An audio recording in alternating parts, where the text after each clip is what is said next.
Conservative. Constitutional. It's the Andrew Cooperrider Show, keeping you informed on what's going on right here in Kentucky. And welcome, everybody, to another amazing day here on the Andrew Cooperrider Show. It's Friday, right before the weekend. Now, Friday also means that I'll be up in Frankfort, probably right now as you hear this. I'm up there in order to attend this hearing on Carr. Hopefully, maybe they let citizens speak. Probably not, but us showing up there makes a big difference.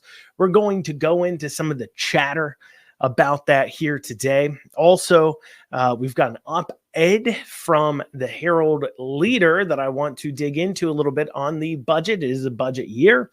And then finally, last night on Kentucky Edition on KET, Damon Thayer talked about his leaving for office, what he has in mind for his future. It's certainly interesting to hear his own ideas of grandeur, certainly, but we'll take a listen to that and dig into all that here today on the Andrew Cooperrider Show. But first, I want to remind you that if you're listening on WZXI, please make sure you share this with others. If you're listening on YouTube, Twitter, Facebook, all those great places, Rumble, please make sure you're sharing this out. You're liking, you're commenting, you're subscribing, you're sharing, you're following, you're doing all the things you need to do. I sit here every day bringing you guys that important news, and I hope you appreciate it enough to give us a little bit of a share, a subscribe maybe to tell a few other people about it. I certainly would enjoy it. As always, if you want to reach out to the show, feel free to email info@theandrewshow.com. Once again, that is info@theandrewshow.com. Well, hopefully we'll have the outcome from the hearing here soon, and I can report back to you Monday that this Carr bill, Crisis Aversion Rights Retention Act, this red flag law, has been soundly defeated. And I know I've been focusing on it a little bit here over the past week and a half, but I think it's because it's a very important thing for you to understand. It's a very important thing to cover. Hopefully you're not getting tired of it, but if you are, never fear. Hopefully, once again, if that hearing goes well, it gets resoundingly defeated. We don't have to discuss this atrocious piece of legislation again, once again, hopefully. But we did have some recent interviews. The media is paying attention to it too as well. And I want to play for you a few clips. Now, here's a clip from WHAS out of Louisville. They sat down with Savannah Maddox and took her take on this red flag gun law. Of course, Savannah Maddox, one of the more conservative, strong Republican legislators we have in Frankfort. And take a listen to this, and I think you'll understand exactly why that is.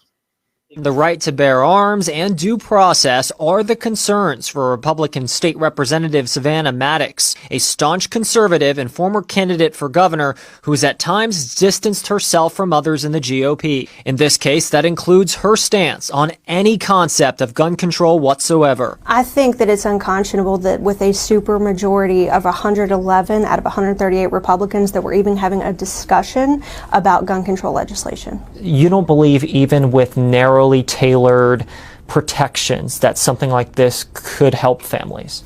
In addition to the potential to violate due process, I think that we're also talking about a rebuttal of the presumption of innocence, which is something that is well enshrined in our American legal system. And that's exactly right. That's exactly right. I mean, one, she's right. Out of 111 out of 138 legislators are Republican, yet at the same time, we have to even deal with this problem. We shouldn't have to. We should be talking about strengthening our gun laws. We should be talking about possibly new constitutional amendments against red flag gun laws. We should be talking about things like campus carry, ensuring that our students at public universities that legally own firearms can carry them to make sure that they are protected from some of those crazies we see on campus. That should be the conversations we're having, but it's not. We're instead having conversations about having to defend our Second Amendment rights. And she's exactly right about that. And also, as well, as she clearly stated, the nature of any type of red flag gun law and you're going to hear some quotes later on where they pretend like this has been narrowly tailored, made perfectly for Kentucky, that this is in no way should anybody find this objectionable.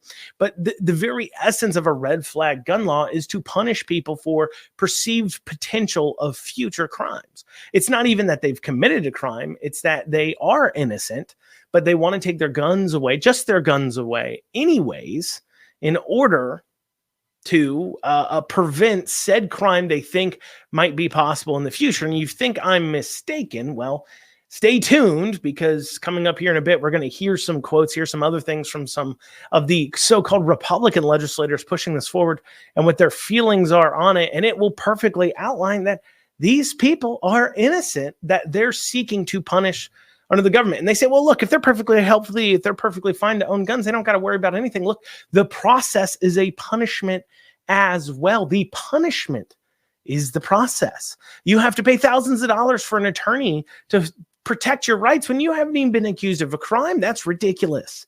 Absolutely ridiculous. But they did, in this WHAS interview, they did manage to catch up with Whitney Westerfield, the so-called Republican sponsor of this bill. It's a little 6-second clip. Let's hear what he had to say. Every legislator draws on whatever inspiration that they need to draw on to keep an open mind. That any legislator draw on any inspiration they need to in order to keep an open mind. So I felt perhaps that I could provide some inspiration to these legislators if they need it. How about this one here? The most foolish mistake we could possibly make would be to allow the subject races to possess arms. History shows that all conquerors who have allowed their subjects races to carry arms have prepared their own downfall by doing so.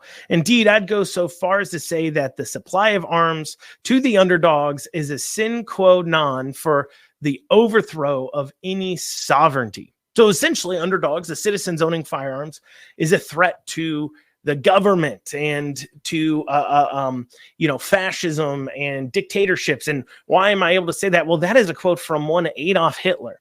In fact, when Hitler came to power, Nazi laws systematically worked to disarm so-called unreliable persons, people that they deemed were too dangerous to own firearms. Unreliable persons. Doesn't that sound pretty similar to what we're hearing on these red flag gun laws, that these people are dangerous, they're unreliable, they're mentally ill, supposedly? We have to disarm these unreliable people. Wow. Right out of the Nazi playbook there. Here's something else for you. How about this? The measures adopted to restore public order are, first of all, the elimination of so-called subversive elements.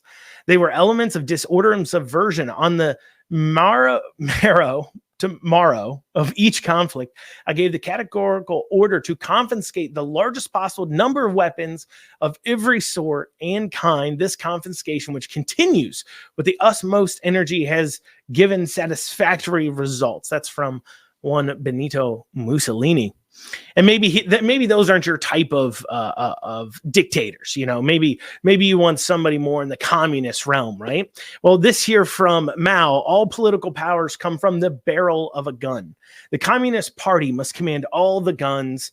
That way, no guns can ever be used to command the party. That right there from Mao. And of course, King George III. Maybe those people are too modern for you, so you need some more ancient inspiration. Well, here's one from King George III, who ordered the seizure of any firearms imported into the colonies.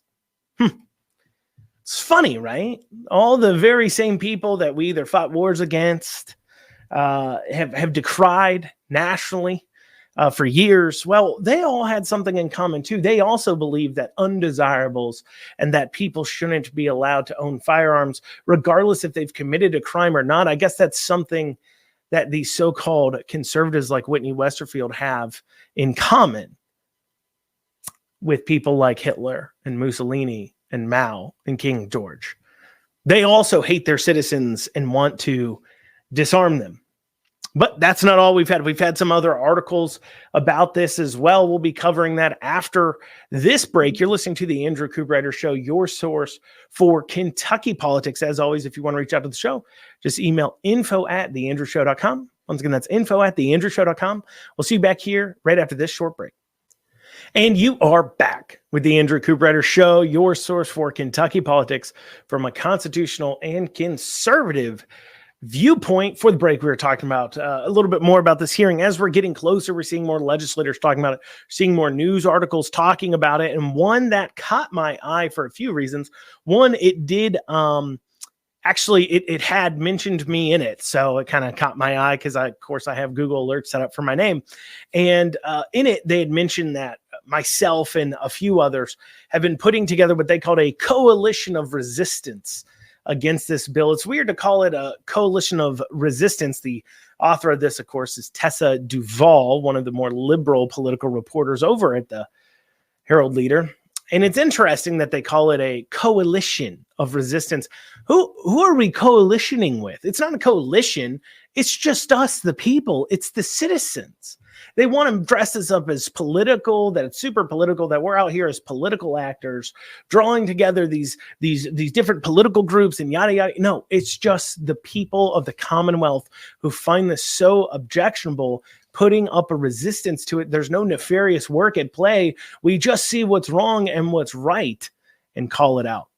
But there was other things in the article that bears mentioning. And I think a big part of the reason why it bears mentioning is because recently we've heard some representatives claiming erroneously that by talking about this bill and saying Republicans are trying to pass this bill, that we are somehow spreading quote unquote false information. Well, to those of you elected people who are really only saying this because you're tired of having to do your job, you're tired of having to respond to constituents bringing to you concerns, I tell you, suck it up, buttercup. Because if anybody's spreading false information at that point, it is you. Because guess what? It is Republicans pushing it by nature. It is a Republican who sponsored this. It's Republicans who allow Whitney Westerfield to remain as chair of this committee so he could pull this forward. He's quickly becoming very disliked by all of his colleagues. I wonder when they're going to finally remove him as chair, but he isn't the only one. Okay, let's see here. This is a quote from Whitney Westfield of the Herald-Leader. I hope against hope, regardless of what any legislative solution looks like, that we can find common ground, that there's a population of Kentuckians that need some sort of help or intervention. I think it's painfully obvious that there's a group of Kentuckians that we need to respond more adequately to, that are still law-abiding, but we have concerns about whether or not they pose a danger. They are still law-abiding. That is the big word from Whitney Westfield. Remember, he says, well, hopefully we can find some common ground on taking guns away from law-abiding citizens. Even he admits that they haven't broken the law. Even he admits that they are law-abiding. Remember when they said, oh, we're not coming after guns from law-abiding gun owners, we're just coming after criminals. Well, that ain't true. Out of the horse's mouth, Whitney Westfield comes that they acknowledge these people they're taking guns from are law-abiding citizens, but they just have concerns about whether or not they pose a danger. Now, these representatives that are tired of doing their job would tell you, look, Whitney's on his own. He's by himself. You don't need to worry about this at all. Why are you all coming up here for this hearing? Why are you calling us? Why are you emailing us? Why are you bothering us? Well, let me tell you. This is exactly why we will never back down from this. And anytime there's a whiff of this out there, you can expect a wave of patriots to come down on you like a hammer on a nail. Because back in 2019, so this so-called lone Republican that's for this, right? Well, back in 2019, there's a trio of senators. The minority leader, Morgan McGarvey, he's now a congressman, so don't got to worry about him. Louisville Democrat, right, that's now serving U.S. representatives. And then Senate Majority Caucus Chair Julie Rocky Adams, and then Paul Hornback, both Republicans. Now, Paul Hornback was run out of office shortly after this because he was so for red flag gun laws. But Julie Rocky Adams still sits as majority, as the caucus leader in the Senate right now. So that right there, we know is 2 Republicans in the Senate that are for this, including a member of leadership, the caucus chair, who's supposed to be leading the Republican Party in the Senate in Kentucky, has already been for this bill. But yet, we're just spreading false information by telling you to care about it. So full of it. So full of it. And that's just what the legislators have said. Now we've got this the citizen pusher, okay? I'm quoting now from the Herald-Leader. Whitney Austin, founder of Whitney Strong and the survivor of a 2018 mass shooting in Cincinnati, said the proposal has been modified in its years since the bill was first introduced, largely because of feedback of concerned elected officials. This year will be no different, and it's going to appeal to them in a way that I think maybe has not appealed to them in the past. So the citizen pusher of this Austin is saying this bill is different. It will appeal to prior naysayers. So we already know we've got 2 or 3 Republicans saying yes just in the Senate, right? We have a tacit endorsement almost of this by everybody else who refuses to call for the removal of Whitney as chair. And now we have Austin here, Whitney Austin, claiming that, well, I think we've crafted a bill that will draw in even more support than in the past. Austin goes on to say, I'm asking for open ears and open hearts and willingness to solve problems because I think we've put together a very, very good solution for Kentucky. Austin and Westerfield both emphasized in separate interviews with the Herald-Leader that this bill's path to gun removal orders is very narrow and focused on a small subset of population that is in crisis. That tailored, unique to Kentucky approach gives Austin confidence this could be the year Carr passes. This is just in an article from like yesterday. Like this is a recent article. And Austin has confidence that this year Carr will pass. And Whitney Austin didn't say this once in the article, but several times in the article. I mean, once again, from Austin, I feel really good. There's no guarantee with anything, especially with legislation, but I've been through this experience before with the passage of the Bipartisan Safer Communities Act. She said of the 2022 federal law, there are just special moments in time where you have the critical mass necessary to effect change. But you also have elected officials who are primed either through their minds or through their hearts to be receptive to finding a solution. I think we're in that special moment in Kentucky, especially after the mass shooting that happened at the Old National Bank in April. I really feel as this is our moment. That is the citizen pusher of this bill stating that they feel this is the moment.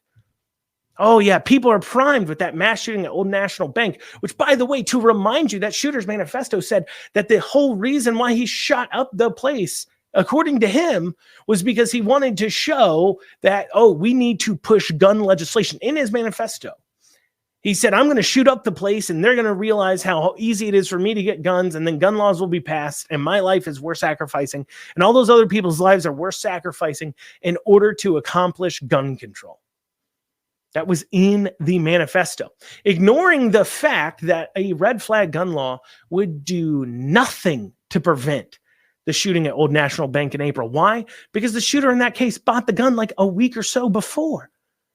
His family didn't even know he owned a gun. They were with him the day before and said everything seemed fine. Nothing seemed off. They never would have reported Austin in the first place. So they're taking a shooting that Austin here says, she says that this is an inspiration. This will cause this bill to pass. A shooting that wouldn't even be prevented by the legislation being pushed forward.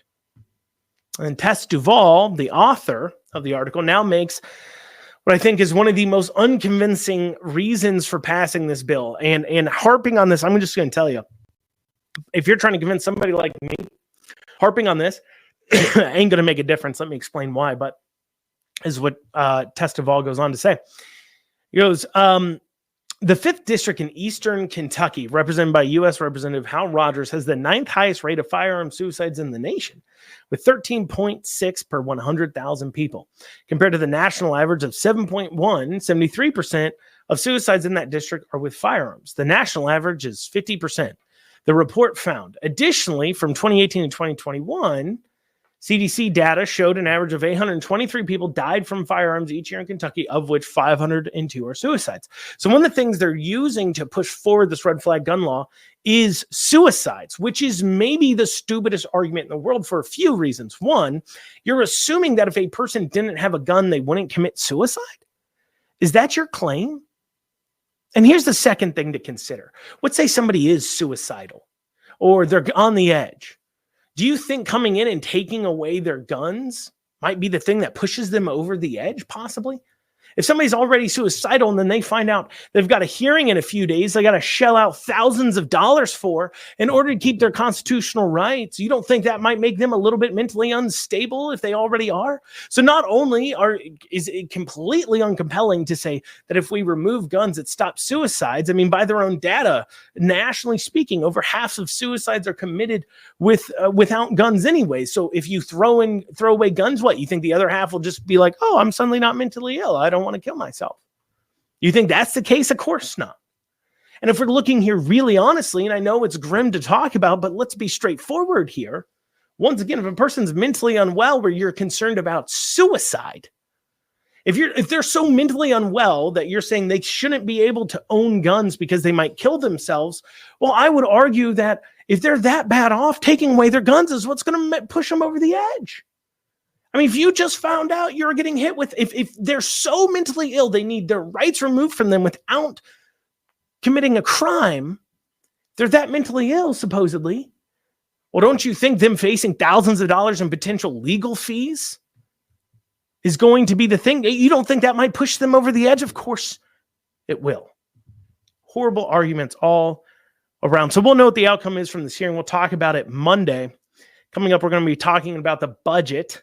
You're listening to the Andrew Cooperrider Show, your source for Kentucky politics. We'll see you after this short commercial break. And you are back with the Andrew Cooperrider Show, your source for that Kentucky politics and news you won't get anywhere else, with that conservative and constitutional viewpoint. Well, we'll be talking about the budget here because as I was scrolling through Kentucky Herald-Leader's page, because I got tagged in an article, they mentioned me in an article, so I was scrolling through it. I came across an op-ed from one Adam Raymond where he's talking about the budget. I'm going to read an excerpt from what he has to say at the beginning. It really doesn't matter what else he had to say, because what I want to zero in on is the folly of decision made here in the beginning. So here's what he had to say. He starts off by saying, what would you do if you had billions of dollars to help meet the needs of your fellow Kentuckians? Would you use the money to address the teacher and the bus driver shortages, build affordable housing, or provide essential medical care to those who need it the most? Or would you sit on an excessive large pile of cash, letting needs go unmet while the stockpile grows? So far, the General Assembly has chosen the latter, allowing the state's budget reserve trust fund, which is most commonly known as the rainy day fund, to grow to an astounding $3.7 billion. That total will reach $5 billion by next summer and could raise to nearly $8 billion by the end of the next 2-year budget period, unless lawmakers make a different choice in 2024. Instead of continuing to hoard billions of dollars that could go toward improving people's lives, they could use available reoccurring and one-time money to pass a budget that truly delivers for the people of Kentucky. Oh my, oh my. How easy is it to spend someone else's money? You know you're in for a doozy of an article that is full of communism when they start off with, what would you do if you had billions of dollars? You had billions of dollars. Oh, my first question might be, where'd that money come from? How do I have billions of dollars, I ask you? Well, is it because it's been taken by force from my fellow Kentuckians? Have I stolen money from their paychecks, from their pockets, from their lives in order to fund whatever boondoggles come to my mind? Is that what has occurred? Because that's what's occurred in this case. Now, what I'd be arguing for is saying, well, you know, they need, if they're going to get to that big of a rainy day fund, clearly they need to go ahead and, redo our taxes, lower our taxes down, because this is obviously we're being taxed so much. If they're able to bank so much money, that would be my first statement, that it's clear if they're going to get to $8 billion by the end of 2-year budget period, well, geez, oh Pete, oh geez, it's time to cut them their taxes, isn't it? Time to cut down that income tax, right? But here's what else. So let's ignore the communistic language. Let's ignore the fact that this Adam is claiming that he can just spend other people's money willy-nilly on whatever floats his mind. Let's talk about what his solutions were in here and how this kind of fiscal spending, even if you don't take issue with the amount of government spends in general and thinking it spends too much already and thinking that it should reduce down our taxes, even if you take that to the side, let's just take this on its merit. Well, first, the rainy day fund, the projected revenues, even says in here that the revenues have increased over time. He doesn't say this in the article, in the part I just read, but later on in the article, he says that the revenues increasing over time has happened because of the influx of money into the system. Well, that money, that rainy day money, the CARES Act money, the COVID money, that transportation budget money, all that money that's been blown into the system, well, it's caused massively high inflation. Everything costs more. On top of that, these citizens are actually, their incomes are not keeping up and they're spending less. And this is causing all across the nation a projection of a decrease in revenues into the states. That is what they're projecting all across the nation. All states will be facing a decrease in tax revenues. Why? Because people are spending less. They have less money to spend.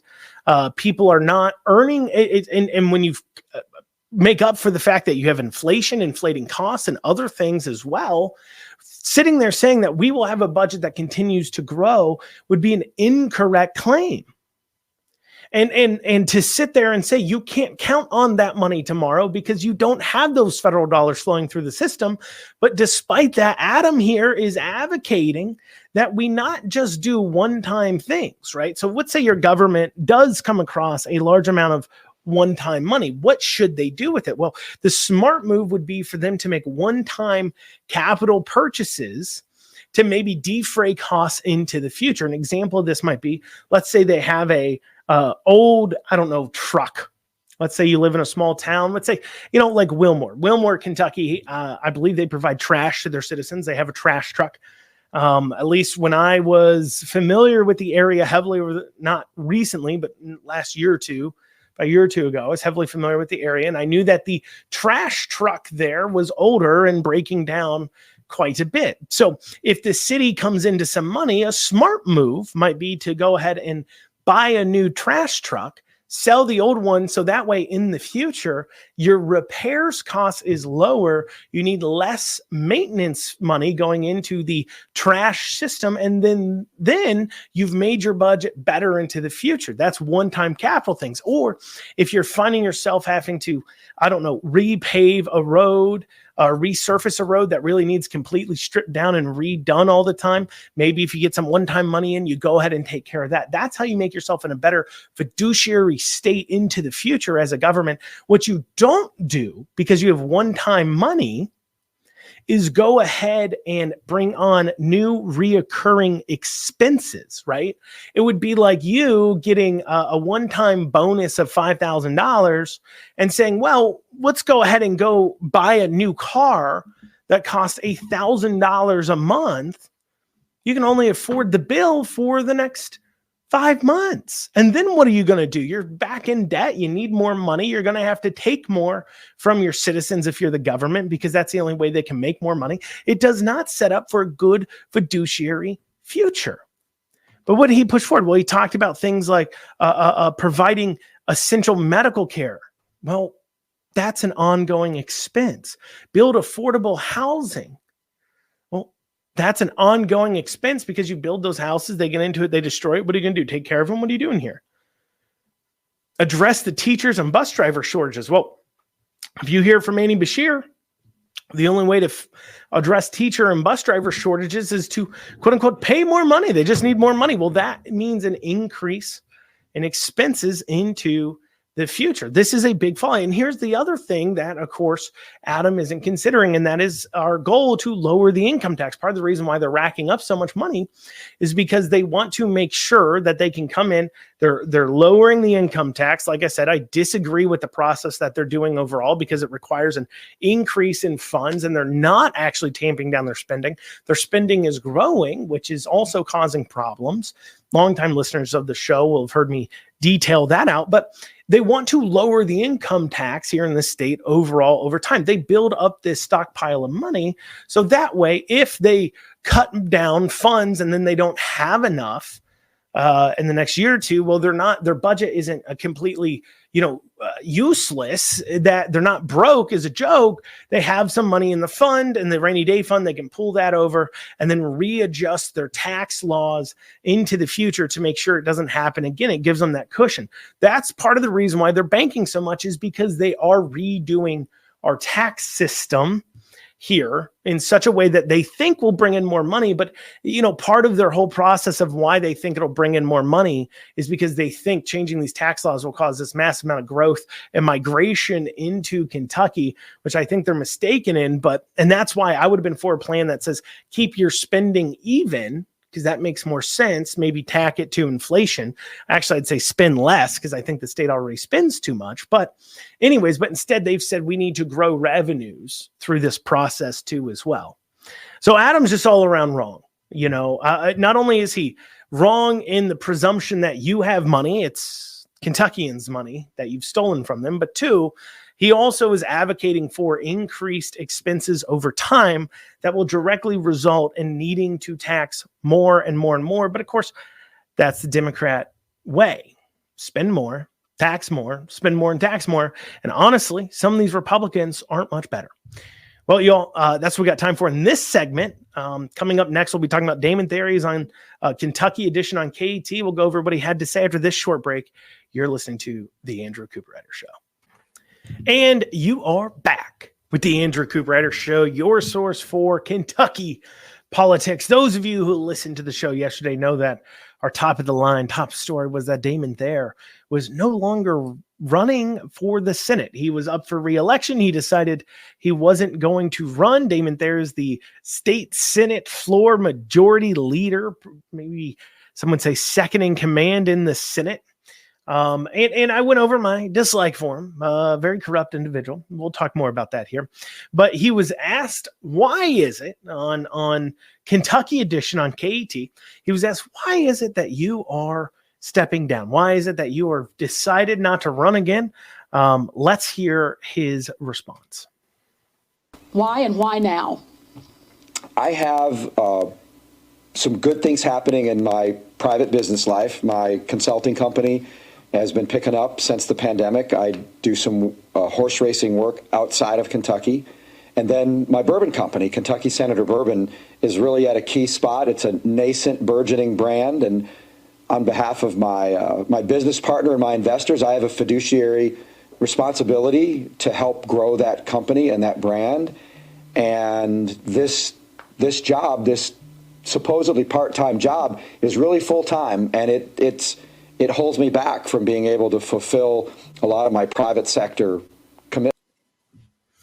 Well, there you go, right? You hear right from Thayer himself. That's why he's stepping down. He's saying that his consulting job in the horse racing industry, once again, something I brought up as a reason why he is so corrupt, because he heads up the committee on horse racing. So while he's able to receive monetary funds from people in the horse racing industry to the tunes of millions of dollars, he himself is in charge of regulating that industry in Kentucky. Certainly something that I would take big issue with if I was a Kentucky citizen, and I am, so I take big issue with it. Now, I'm going to tell you, I believe half of what he's saying. I don't believe the other half, okay? I'm going to start with the half I don't believe. I don't believe it has anything to do with the bourbon company. Here's why. The only reason why Kentucky Senator Bourbon has been successful is because, well, frankly, Damon Thayer owns it. He's part of the regulatory body that oversees what happens in the liquor industry. And so he has, being a less than quality bourbon, and I'm saying this honestly, I've tried the bourbon. I don't like it. Don't like it at all. It tastes like paint thinner. I think anybody who's tried the bourbon would say it does taste like a cheap bourbon. It just does. But it's not a cheap bourbon. I mean, Kentucky Senator bourbon is, I think, like last time I saw, like $125 a bottle. I guess it's dropped down now to, I just Googled it to check, $90, $80 a bottle. It's an expensive bottle of bourbon, and it is not very good. So I would find it hard to believe that the bourbon is alone the reason why. I don't think of it as a particularly popular brand. And on top of that, too, the only reason why it gets the position it does in the liquor stores where it could be selling is because he is senator. And so by leaving, he gives that away. But here's the other half where he talked about some out-of-state consulting opportunities. Now, that I maybe do believe. And it ties into what he says here in the future about whether or not he'll run for office again. I'll give you a hint. The answer is yes, and we'll cover that here in a bit. But I bet you he does have some out-of-state lobbying opportunities for the horse racing industry. What do I mean by that? Well, here in Kentucky, just this past year, we passed sports betting, right? But one of the things maybe you don't realize is that sports betting is being run completely through the horse parks. So there has been hundreds of millions of dollars gambled here in Kentucky so far, like a lot of money. And on top of those hundreds of millions of dollars have been gambled right here in Kentucky, the horse parks, all of that has flown through the horse parks right here in the state. And then due to that,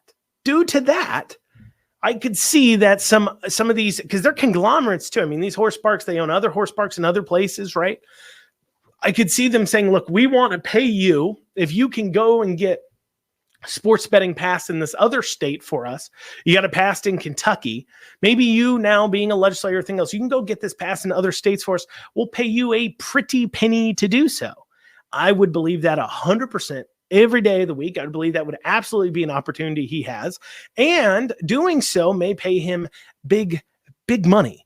And if he does get paid millions of dollars for getting that done, getting sports betting, running through horse tracks done in other states, well then, he now can bank some money for potentially what may come next. Let's hear what he has to say when asked about what might come next. I don't have a job offer lined up. People think, oh, he must have a job. Mm-hmm. I don't have a job lined up. Not going to D.C. Not now, but I'm not going to close off any door. I mean, I would keep. I'm not done with politics. Well, that was my question. I mean, what does this foretell for a future political appearance, cameo, or fifth act for you? Never say never. There's going to be an open seat for governor in 4 years. I would have to take a look at the field. Are you interested? Sure, absolutely, yes. And I think I could be a compelling candidate for governor, and I would certainly put that on the list of things I would consider doing. So he comes right out. He says, I'm not done with politics. I'll definitely be running for something in the future. And the first thing that comes up is governor. And in his words, he says he will be a compelling governor candidate. Let me tell you, Damon Thayer would not be a compelling governor candidate. I guess you could call it maybe compelling. That would maybe be a word that you would use to describe it. I wouldn't call it that. I would almost call him, in my personal opinion, I'd call him a doomed governor candidate. I don't think it could pull it off. And here's why. Here's why. Let me lay this out. Okay. So you'd say, well, with money, anything's possible. Very true. With money, everything is possible. But I return to Kelly Craft's campaign. Kelly Craft had just kind of a reputation amongst Republicans as being this super kind of maybe more moderate, maybe more liberal-ish, Republican, whether it was true or not. And I don't think personally she's particularly more liberal than any of the other candidates, but she had that kind of connotation, right? She had this inability to kind of communicate with the base, while at the same time she was kind of clunky with it because she didn't really believe a lot of what she was saying would be what people would say, whatever that may be. But at the end of the day, she couldn't shake that no matter how much she spent. She spent a lot. She spent like $12 million. Spent a lot of money in that rate, but she couldn't get rid of that reputation. Coming in third place, she just couldn't get rid of that reputation. And Damon Thayer already has a reputation with many of the grassroots all across Kentucky that he is not a very good candidate, He's not a good politician. He's corrupt. He is to be blamed for a lot of the reasons why we have issues. Take a look at that Ford battery plant deal. You don't like that deal? Damon Thayer is definitely a part of getting that deal done. He's second in command in the Senate. He knew about that deal. He was part of the process to get people to vote for it. He knew about it before anybody else. He was one of the few senators that did know exactly what it was and then voted yes to giving $410 million. He does believe he's been at work of the Chamber of Commerce doing their bidding. We call him the Chamber of Communism because so much of what the state Chamber of Commerce wants to do is take money out of the taxpayer's pocket, the general citizen's pocket, and put it in the pockets of big corporations, hospitals, and universities because they believe they know how to spend your money better. They believe the government knows how to spend your money better. And in turn, because the government will give that money to them, they know how to spend it better. And that's what they push forward. And Damon Thayer pushes for those things. And so even if he made it through a primary, because there'd be enough of a cut up of the vote, or maybe he could square it off if there's enough people running, come the general, I think he'd have a harder go than Cameron, because Cameron at least wasn't offensive to the grassroots in Kentucky, but Thayer is 100% offensive to the grassroots in Kentucky. I don't foresee them supporting him. But it wasn't just governor he talked about. He did talk about another position on KET. Let's hear what he had to say. Considered it before now. What I've learned in politics is you don't pick the time picks you. And I've seen people force it. I've seen people force running for governor. And I never wanted to be that person. And I just never felt like, by the way, that was advice from Ellen Williams. Former party chair. Yes, and yes, Kingmaker. Queenmaker. She's a queen who make a lot of kings. That's right. And I always felt like in this Senate job, the time picked me, but I never felt like the time was right for me to run for governor. I certainly wasn't going to do it last time when all my friends were running. Right. And I would take a look at the prospective field in 2027 and consider that. And there are other things that I would consider too if there were open seats. Such as? United States Congress. United States Senate. All things are possible. So he mentions United States Congress right off the bat. Very interesting because it is widely believed that in 2026, which is just here in 2 election cycles, that Andy Barr, which remember Thayer lives in the 6th congressional district, will be making a run for the Senate, opening up that seat. And now Damon Thayer looks like he's already throwing his hat in the ring. Right off the bat, he said Congress. That was right off the bat. That was one of his first thoughts. I may run for Congress. If he's got that money banked, if Barr runs for the Senate, he may end up running for Congress. Senate was kind of a last-minute conversation, kind of last-minute mention. I don't think that's on his radar. I think it's governor or Congress. That's what I believe. But y'all, that's what I got time for today on the Andrew Cooper Show. Thank you all so much for joining me. We'll see you back here tomorrow, or not tomorrow, Monday. Have a great weekend.